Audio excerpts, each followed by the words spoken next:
শিক্ষিত তো সবাই হতে পারে, কিন্তু বিশ্বাস করো আমাদের এই সমাজে সুশিক্ষার খুব অভাব। এটা আবারও দেবলীনা দিদির হাজবেন্ড প্রমাণ করে দিল। কত বড় শিক্ষিত মানুষ সে একজন পাইলট। চিন্তা করা যায় তার চিন্তাধারা কতটা নিচু প্রকৃতির। কিছু কিছু মানুষ বলে না, রূপ নয় গুণ দেখে বিচার করো, কিন্তু বিশ্বাস করো আমাদের সমাজের মানুষ এখনো খুবই নিচু প্রকৃতির।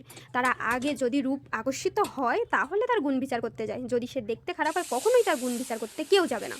কথায় বলে না, আগে দর্শনধারী পরে গুণ বিচারী। এটাই বাস্তব, এটাই এখনো আমাদের সমাজে চলছে। এটা যদি না হতো তাহলে আজকে দেবলীনা দিদির হাজবেন্ড তার শাশুড়ির চেহারা নিয়ে কটাক্ষ করতো না। তার চেহারা ভালো না বলে মেয়ে মার সাথে সম্পর্ক রাখবে না, কি আশ্চর্যের ব্যাপার, তাই না? তোমরা হলে কি করতে গো? দেবলীনা দিদি এই কষ্ট থেকে উঠে আসুক, সে স্বাভাবিক জীবনে ফিরে আসুক এই কামনা করি। যেহেতু আজ সকালে ঘুম থেকে উঠতে লেট হয়েছে, এই কারণে আমি দ্রুত কি করব বুঝে পাচ্ছিলাম না। সকালে তো হঠাৎ প্রেশার কুকারে জল খিচুড়ি আর ডিম ভাজি করে সবাই আর কি খেয়ে নিলাম। তারপরই আমি দুপুরে রান্নাটা করে নেওয়ার চেষ্টা করলাম। আজ দুপুরে আমার মেনুতে ছিল টমেটো, আলু আর পায়রা মাছ।